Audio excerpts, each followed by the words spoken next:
Hollow verbs, Qal Imperfect, Jussive, and Preterite. Let us now look at the Qal Imperfect and its cousins. Here we have cum. Remember, this is our lexical form down here, the infinitive construct. Cum, in the imperfect, it's yakum. So we see our mater, or we see our second radical, and it's there as a mater, as a vowel. Here we have sim, to set or put. Here's the infinitive construct form, the lexical form, and it's yasim, right? So we see our second radical, the yud, and we see it as a mater. So in the second vav and second yud forms are distinguishable. You can tell the difference in the imperfect because you see the second radical. So u versus e. In the perfect, and of course the active participle, you don't see that.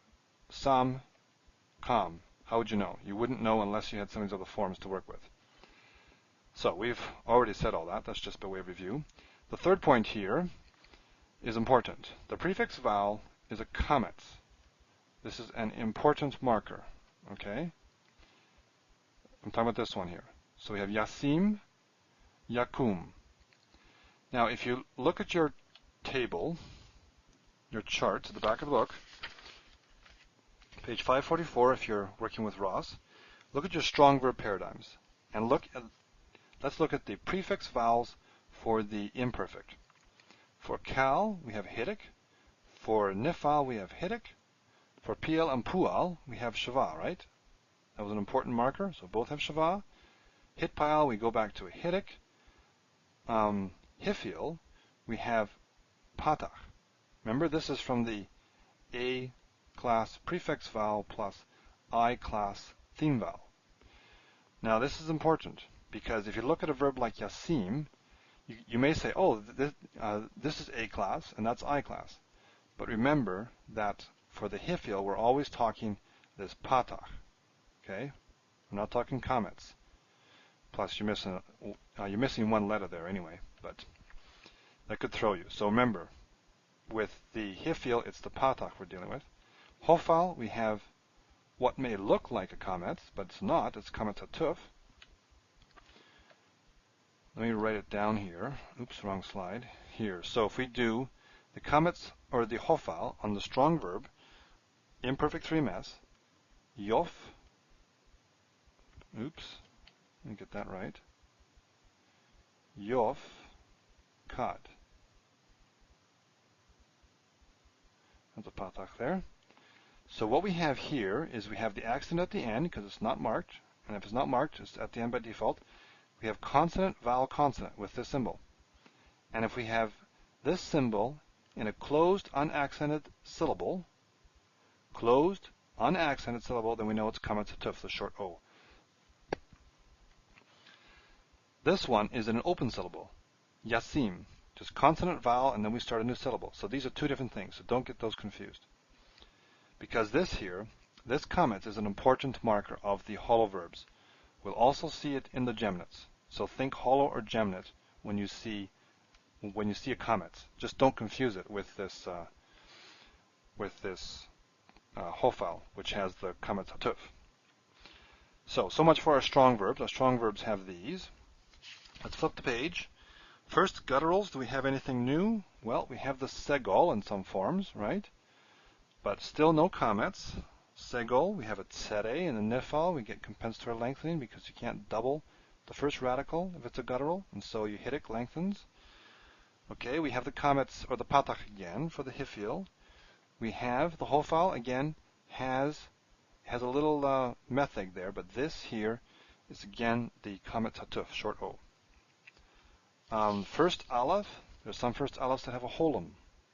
Okay, I'll put it up here. So again, all these different prefix vowels. See how many different ones we've had? But so far we have not had the comets. Second guttural behaves just like the strongs in terms of the prefix vowels. First nun, just looking across here. First nun in the hofal, we have a kibbutz. So another new one. But still, we don't have the comets. First vav, we have tsere. Well, we've seen that with the nifal in the first gutturals, but we have tsere. and we have the ones that have two tseres. Remember? Those are the E-type vowels, and then we have some with just one tsere. We have U and O. We have O and we have U. That will become important, actually. We'll see that as well in the hollow verbs in nifal and hifil, but in a different place. But in terms of prefix vowels, we still don't have a comments. I'm looking for comments here.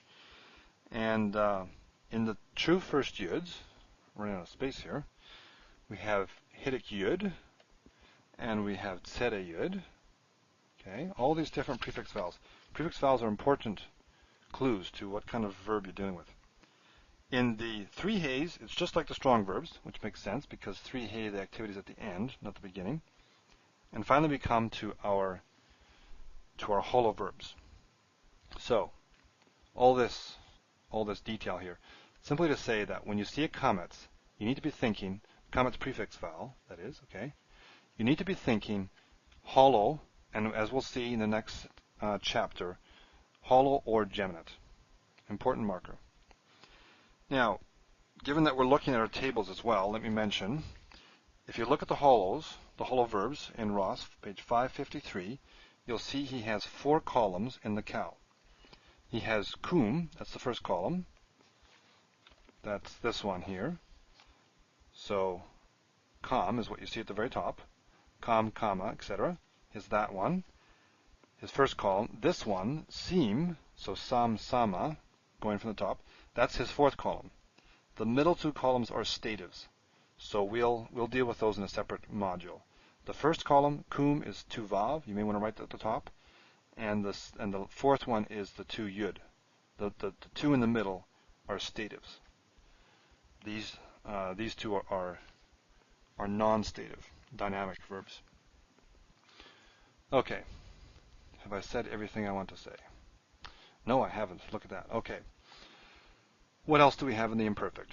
We have our comments, prefix vowel, but when you have the heavy endings, then the consonantal suffixes, you get propretonic reduction, which is just a fancy way of saying that this comments reduces to a shava. So we have tekumena. Of course, these 2 are the same in this paradigm, or in the imperfect, these 2 are always the same. So we have reduction there, and we also have a helping vowel, tekumena. And we're going to see more and more helping vowels here. We're going to see quite a lot of helping vowels in the hollow verbs, and also in the geminates. So both here, okay, tekumena. This is with kum.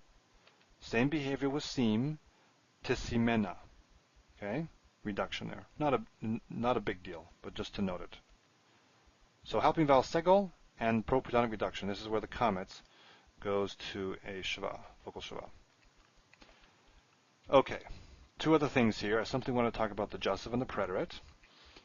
For kum, we have the second vav showing up as a u, as a shuduk. When we go to the jussive, it gets reduced to a holum. Now we call this reduction because we've gone from a mater, we've lost our mater. So u to o. And for the 2 vavs, we have yasim, so hidik yud goes to yasem, goes to the tsere. It's still a fairly long vowel, but it has lost its mater. So both of these, you go from a mater to a non-mater form. Right here. So you have a shortened form for the jussive, normally. What about the preterite? Well, the preterite goes one step further. We go from kum, we have our mater here, to a holum, to a kametz hatuf. So this is vayakom. Remember, this is this symbol in a closed, unaccented syllable. The accent's over here. We know we have a short o, the kametz hatuf. So the reduction goes one step down to the jussive and a second step to the preterite. And here we have the same thing with yasim. So we have our mater. We go from hidik yud to tsere and then to segol. So a 2-step process. Vayasem. Yasem goes to vayasem. So the preterite is normally, it's a shortened form normally. It's shorter than the jussive, and we have this accent shift.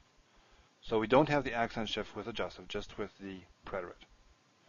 Again, this is not something to memorize all these details. Sometimes as I'm telling you all these details, I think, I hope someone isn't going to sit down and think they have to memorize all these little details, especially on the first pass. No, this is here to become familiar with what's going on. Once you start reading texts, then all this will become more familiar, and you can come back and listen to this, or you can read in your textbook, or just look at your verb tables, and slowly all these morphological details will become more and more familiar. But they're all little clues to help you determine what these forms are. Okay, that's it. So here we have, let me find a clean table. So we have the imperfect and the preterite jussive cohortative. We see the mater in both forms, the tu vav, the tu yud, and most importantly, we have this this comets. The prefix vowel comets is an important marker for the hollow verbs, both the tu vav, yasim, and the tu yud, yasim, and the tu vav, yakum.